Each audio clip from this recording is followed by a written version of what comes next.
Good morning everyone. तो GST registration करने के बाद आपकी जो सबसे बड़ी टेंशन होती है वो होती है कंप्लाइंसेस को लेकर के। एंड कंप्लाइंसेस ये एवरी मंथ होते हैं और किसी भी मंथ अगर कोई छूट जाता है तो आपको फिर पेनल्टी देने पड़ते हैं।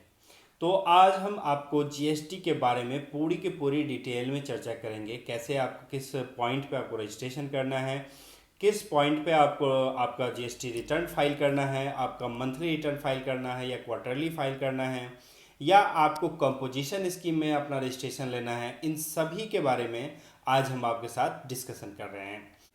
ये वीडियो उनके लिए भी बहुत ही इंपॉर्टेंट है जो लोग इंटरव्यू देना चाहते हैं और उनको जीएसटी के बारे में नॉलेज नहीं है।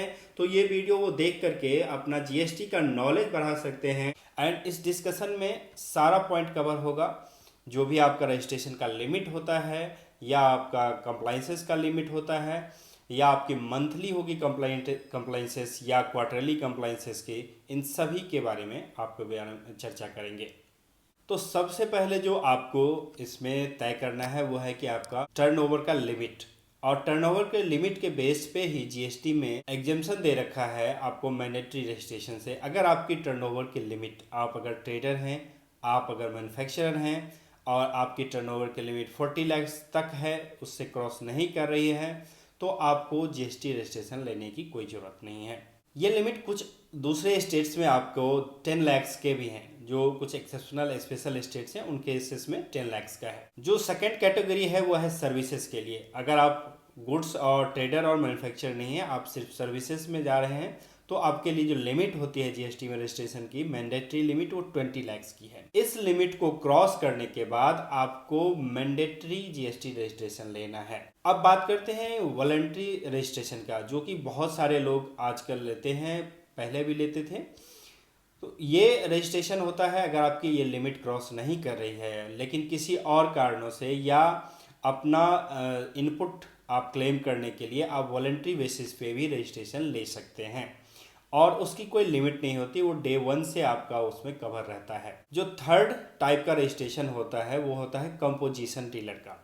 कंपोजिशन डीलर का जो रजिस्ट्रेशन होता है वो इस लिमिट को क्रॉस करने के बाद, जो मैंने अभी लिमिट बताई 40 लाख, 20 लाख या 10 लाख की, इस लिमिट को अगर आप क्रॉस कर रहे हैं तो आपके पास फिर दो ऑप्शन आता है।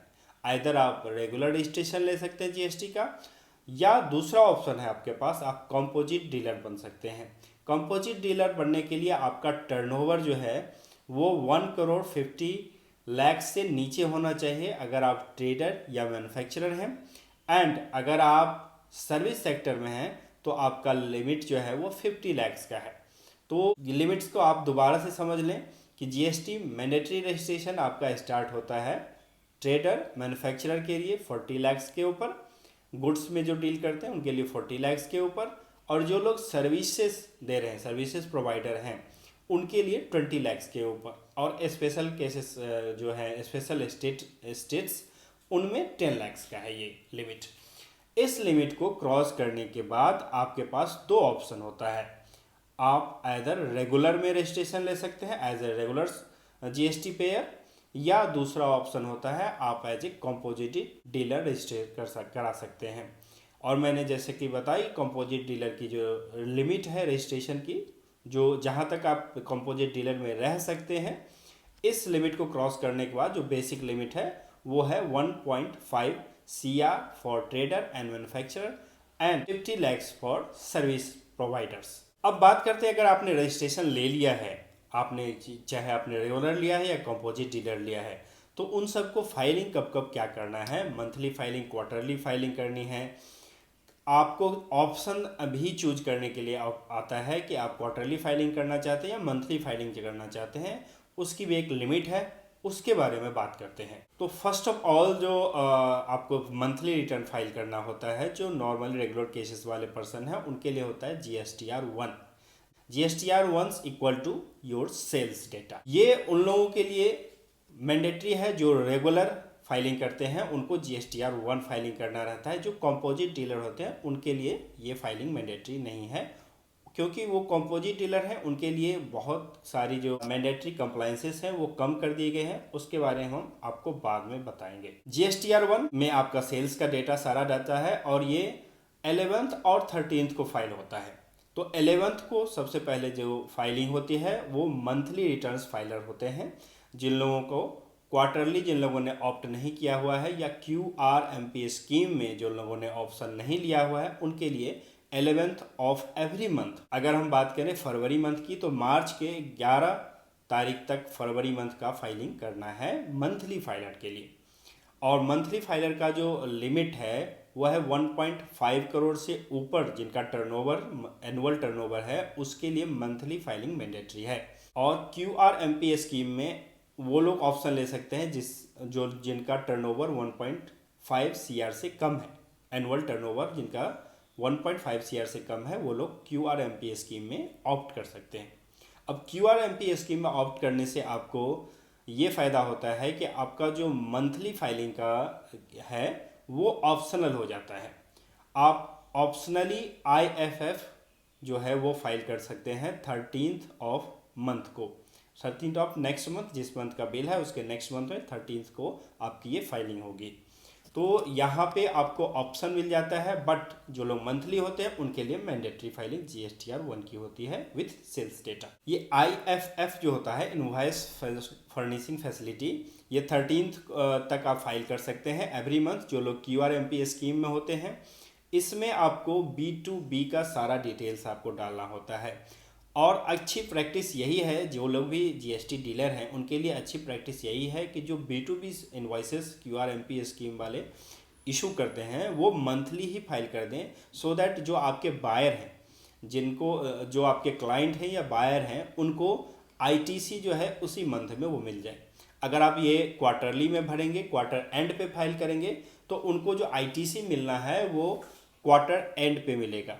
तो जो गुड प्रैक्टिस में लोग IFF मंथली ही फाइलिंग कर देते हैं जो B2B इन्वाइसेस होते हैं उसके रिगार्डिंग। जो B2C इन्वाइसेस होते हैं वो आप क्वार्टरली फाइलिंग कर सकते हैं। तो जो नेक्स्ट बात होगी वो है एक बहुत ही इंपॉर्टेंट डेट जो 14th को होता है। आपको रिकॉन्साइल करना है अपना परचेजेज, जो भी आपने लास्ट मंथ में परचेजेज किया है। लाइक आपने अगर फरवरी में परचेजेज किए हैं तो आपको 14th ऑफ मंथ को GSTR 2B जनरेट होता है। और GSTR 2B में आपके सारे परचेजेज, जो भी आपने GST परचेजेज लास्ट मंथ में किए हैं, उसके सारे डिटेल्स आपको मिलते हैं। यहाँ पे अब आप चेक करेंगे अपना परचेजेज जो आपको एक्चुअल या फिजिकल इनवॉइस पे आपके पड़े हुए हैं या डिजिटल इनवॉइस पड़े हुए हैं, और with GSTR 2B, so that ITC आपको प्रॉपर आपको मिल पाए।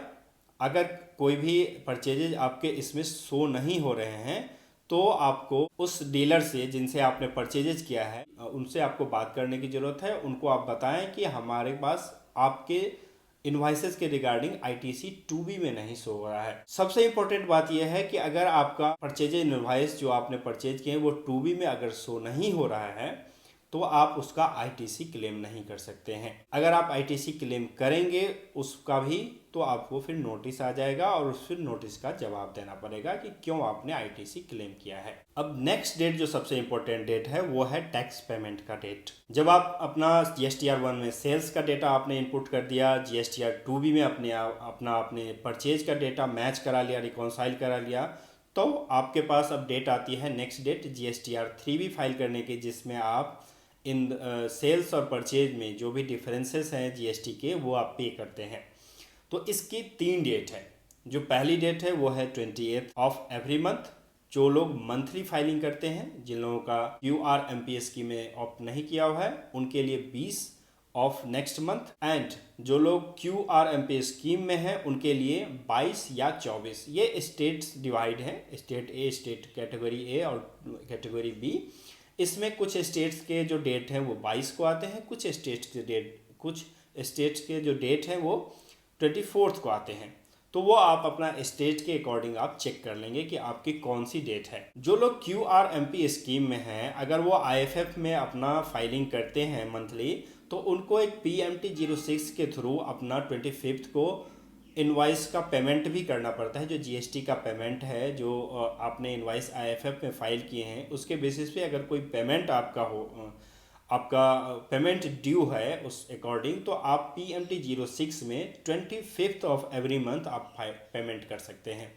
तो QRMP स्कीम वालों के लिए बहुत सारी कंप्लाइंसेस को ऑप्शनल बनाया गया है। अगर आप मंथली मैंडेटरी फाइलिंग में हैं तो ये आपके लिए मैंडेटरी होता है सारे के सारे कंप्लाइंसेस। जो आपको लेवरेजेज मिलते हैं QRMP स्कीम में रिड्यूस बर्डन करने के लिए वो है 1.5 CR तक टर्नओवर तक। आप अपना आपके पास ऑप्शन रहता है कि आप मंथली फाइलिंग कर सकते हैं या QRMP स्कीम में जाकर के क्वार्टरली फाइलिंग कर सकते हैं। मैंने पीछे भी आपको इसके बारे में डिटेल बताया है सारा। जो नेक्स्ट बात आती है वो है GST कंपोजिट स्कीम की। कंपोजिशन स्कीम जो GST के अंदर में आपको स्टार्टिंग में ही मैंने बताया कि रजिस्ट्रेशन जब मैंडेटरी हो जाता है, जो आपका बेसिक लिमिट है उसके ऊपर अगर आप जाते हैं तो आपके पास फिर एक ऑप्शन आता है, वहाँ पे है कंपोजिशन स्कीम का। इसका टर्नओवर जो है ट्रेडर और मैन्युफैक्चरर के लिए 1.5 CR का है एंड सर्विस प्रोवाइडर के लिए 50 लाख तक का है। अगर आप इस लिमिट को क्रॉस करते हैं तो फिर आपको रेगुलर स्कीम में ही आपको रजिस्ट्रेशन लेना पड़ेगा, या आप अगर कंपोजिट स्कीम में ले रखा है रजिस्ट्रेशन तो आपको फिर कन्वर्ट करना पड़ेगा रेगुलर स्कीम में। ये जो लिमिट है टर्नओवर की लिमिट, इसके बाद इसमें बहुत सारे कंपोजिशन में रिस्ट्रिक्शंस होते हैं। लाइक आप कोई भी ITC इसमें अवेल नहीं कर सकते। आप सामने जिससे जो आपके बायर हैं उनसे आप कोई भी GST कलेक्ट नहीं कर सकते। आपको GST जो पे करना है वो आपको अपने पॉकेट से पे करना है। एंड आप कोई भी टैक्स इन्वाइसेस इशू नहीं करेंगे, क्योंकि आप टैक्स किसी से आप ले नहीं रहे हैं, इसलिए टैक्स इन्वाइसेस भी आप इशू नहीं करेंगे। तो जो बिजनेस एक्टिविटी है वो विद इन द स्टेट रहेगा। इंटर स्टेट आपको बिजनेस करने की इसमें इजाज़त नहीं होती है। जो एक और रिस्ट्रिक्शन है वो है ई-कॉमर्स प्लेटफॉर्म पर आप सेलिंग नहीं कर सकते, क्योंकि एज यू नो कि ई-कॉमर्स प्लेटफॉर्म पर कभी भी इंटर स्टेट या इंट्रा स्टेट का कोई लिमिट नहीं होता। तो जैसे आप ई-कॉमर्स पे रजिस्ट्रेशन करने जाएंगे और आपका रजिस्ट्रेशन अगर कंपोजिट डीलर में है तो उसको आपको रेगुलर स्कीम में आपको लाना पड़ेगा, फिर जाके आप ई-कॉमर्स प्लेटफॉर्म पे अपना सेल कर सकते हैं। जो नेक्स्ट बात आती है वो कंपोजिट स्कीम में आपको टैक्स पेमेंट करने का। जो GST टैक्स पेमेंट करना है वो आपको 1% in case of manufacturer and trader, 1% of turnover in the month. आपको जो जितना भी आपने मंथ में आपने टर्नओवर किया है उसका आपको 1% देना है without any deduction of ITC purchase या कुछ भी। आपको फ्लैट 1% का पे करना है अगर आप मैन्युफैक्चरर हैं या ट्रेडर हैं। दूसरा, अगर रेस्टोरेंट बिजनेस में है और आपने कंपोजिट स्कीम ऑप्ट किया हुआ है तो आपको 5% ऑफ द टर्नओवर आपको पे करना है एज ए GST। जो थर्ड है वो है सर्विस प्रोवाइडर के केस में 6% है of the total amount receive during the month या टर्नओवर ऑफ द मंथ। अब इसकी क्वार्टरली फाइलिंग की बात करते हैं, क्वार्टरली और एनुअल फाइलिंग की। जो कंपोजिट स्कीम के डीलर हैं उनके लिए क्वार्टरली फाइलिंग है, और क्वार्टरली फाइलिंग होती है फॉर्म नंबर CMP08 में, और ये 18th ऑफ मंथ में होता है। ये क्वार्टर एंड जब होता है, लाइक अगर जनवरी टू मार्च क्वार्टर एंड हुआ है तो ये अप्रैल 18th को फाइलिंग होगा CMP08। कंपोजिट स्कीम वालों के लिए एक एनुअल फाइलिंग भी होती है, वो होता है GSTR4 में, और वो जब ईयर एंड होता है उसके विद इन 30 डेज में होता है। तो जैसे ईयर एंड अगर 31 मार्च 2026 को होगा तो आपको एनुअल फाइलिंग 30 अप्रैल तक करना है। अगर आप कंपोजिट स्कीम में हैं तो सबसे बड़ी बात जो आपको बता दें कि पेनल्टी यहाँ पे 200 पर डे आपको देना है डेली का फी। अगर लेट फाइलिंग होता है कोई भी, अगर एनुअल फाइलिंग का हो या आपका क्वार्टरली फाइलिंग का हो, अगर लेट फाइलिंग होती है तो 200 रुपये पर डे आपको पे करना होता है, प्लस आपको इंटरेस्ट चार्ज होता है वो होता है 18% एनुअली, 1.5% पर मंथ। GST के अंदर जो अदर फाइलिंग्स होती है जैसे GSTR8, GSTR7, GSTR6, GSTR5 और 5A, उसका ये डेट्स है। GSTR8 आपको 10th of every month file करना है, GSTR7 आपको 10th of every month file करना है, GSTR6 जो होता है वो 13th ऑफ एवरी मंथ को फाइल करना रहता है। And non resident and OIDR service provider के लिए ये GSTR5 और 5A पेमेंट होता है फाइलिंग करने का, वो 28th ऑफ एवरी मंथ जो होता है वो फाइल होता है। GSTR8 के बारे में बताएं तो ये ई-कॉमर्स ऑपरेटर फाइल करते हैं। GSTR जो होता है वो टैक्स डिडक्टर, TDS जो डिडक्ट करते हैं वो फाइल करते हैं। GSTR6 जो है वो ISD provider, input service distributor provider file करते हैं। And non resident and OIDAR service provider जो होते हैं वो GSTR 5 और 5A फाइल करते हैं। अब बात करते हैं एनुअल कंप्लाइंसेस की। GST के अंदर में जो एनुअल कंप्लाइंसेस है वो 31 दिसंबर जो आपका नेक्स्ट ईयर का होता है, जो आपका फाइनेंशियल ईयर ख़त्म होता है 31 मार्च 2026 को ख़त्म होगा, तो आपको एनुअल कंप्लाइंसेस 31 दिसंबर 2026 तक पूरे करने हैं। ये एनुअल कंप्लाइंसेस में दो फॉर्म होते हैं, एक GSTR 9 होता है और एक GSTR 9C होता है। इसमें कुछ लिमिट्स हैं जिनको एनुअल फाइलिंग करनी है। जो मैंडेटरी फाइलिंग आपको करनी है उसके लिए 2 करोड़ से अगर अबव है आपका टर्नओवर तो आपको GSTR 9 की फाइलिंग मैंडेटरी हो जाती है। अगर इससे नीचे है तो GSTR 9 की फाइलिंग ऑप्शनल है, आप कर सकते हैं वॉलंटरी बेसिस पे, लेकिन अगर आपका 2 करोड़ से ऊपर है तो ये मैंडेटरी है फाइलिंग। GSTR 9C का जो लिमिट है वो 5 करोड़ का है। इसमें रिकॉन्सिलेशन एंड ऑडिट होता है। जब स्टार्टिंग में ये लॉ आया था तो यहाँ पे चार्टर अकाउंटेंट से ऑडिट मैंडेटरी किया गया था, बट अभी इसको ऑप्शनल कर दिया गया है, अभी ऑडिट मैंडेटरी नहीं है। तो जिन लोगों का 5 करोड़ के ऊपर टर्नओवर है उनके लिए GSTR 9 और 9C दोनों मैंडेटरी हो जाती हैं। GSTR 9 और 9C को फाइल करते वक्त आप ये जरूर इसको ध्यान में रखें कि आपका जो फाइनेंशियल स्टेटमेंट गया है, फाइनेंशियल स्टेटमेंट के अकॉर्डिंग जो टर्नओवर है वो टर्नओवर आपको GST पोर्टल से मैच होना चाहिए। अगर ये मैचिंग नहीं हो रही है तो इसके लिए आपको रिकॉन्सिलेशन 9C में बनाना है और प्रॉपर उसमें एक्सप्लेनेशन देके हर पॉइंट पे एक्सप्लेनेशन करके आपको फाइलिंग करनी है GSTR 9C की। अब बात करते हैं पेनल्टी के बारे में। अगर आप फाइलिंग नहीं करते हैं तो आपको पेनल्टी क्या लगेगा। मैंने कॉम्पोजिशन स्कीम में आपको पेनल्टी बता दिया कि 200 रुपये पर डे का लगता है, बट जो रेगुलर स्कीम में फाइलिंग करते हैं, जो जिनका GSTR 1, GSTR 2B और GSTR 3B मैंने पीछे बताया है, अगर उसकी फाइलिंग आप नहीं करते हैं तो आपको 50 रुपये पर डे का पेनल्टी लगेगा GSTR 1 और GSTR 3B के केसेस में। ये पेनल्टी 20 रुपये का हो जाता है पर डे का अगर नील का फाइलिंग हो। तो अगर आप GSTR 3B की फाइलिंग लेट करते हैं तो आपको इंटरेस्ट भी यहाँ पे करना होगा और इंटरेस्ट का रेट होता है 18% पर ईयर। यहाँ पे इंटरेस्ट जो चार्ज होता है वो पर डे बेसिस पे चार्ज होता है, तो डिले आपका जितना दिन का होगा उतने दिन का आपको इंटरेस्ट पे करना होगा। तो GSTR 1 और GSTR 3B आप टाइमली फाइल कर लेंगे एज पर जो ड्यू डेट्स हैं उसके अकॉर्डिंग। आपको GSTR 1, GSTR 2B और GSTR 3B, GSTR 2B में इसको मैच कराना होगा एंड देन आप फाइलिंग करेंगे। तो इन समरी ये है आपका स्टैट्यूटरी कैलेंडर और इसमें आपको 10th को GSTR 7, GSTR 8 फाइल करना है, 11th को आपको GSTR 1 मंथली जिनकी फाइलिंग है वो फाइल करनी है, 13th को GSTR 1 जिनका QRMP स्कीम में ऑप्ट किया हुआ है उन लोगों को फाइल करना है, GSTR 6 फाइल करनी है जो IST सर्विस प्रोवाइडर होते हैं उनके लिए फाइल करनी है, 18th को CMP 08 क्वार्टरली फाइल होता है एंड 28th को आपका GSTR 3B मंथली फाइलिंग होती है एंड GSTR 5 एंड 5A जो होता है OIDR सर्विस प्रोवाइडर जो होते हैं उनके लिए 22nd और 24th को आपको जो QRMP स्कीम में प्रोवाइडर हैं उनके लिए क्वार्टरली पेमेंट होता है एंड GSTR 3B में ये पेमेंट करना पड़ता है। PMT 06 जो लोग QRMP स्कीम में ऑप्ट किए हुए हैं और मंथली पेमेंट करना चाहते हैं तो उनके लिए फॉर्म है PMT 06 जो कि 25th तक आपको पेमेंट करनी है। इन लास्ट आप लोगों के लिए बस एक ही जो एडवाइस है वो है कि अगर आपकी टर्नओवर आपको चेक करना है जिससे आपका जो कंप्लायंस का बर्डन है वो कम हो जाए, आइदर या तो आप QRMP स्कीम में चले जाएं या कंपोजिट चिलर बन जाएं, तो आपके लिए जो भी कंप्लायंसेस है वो कम हो सकते हैं।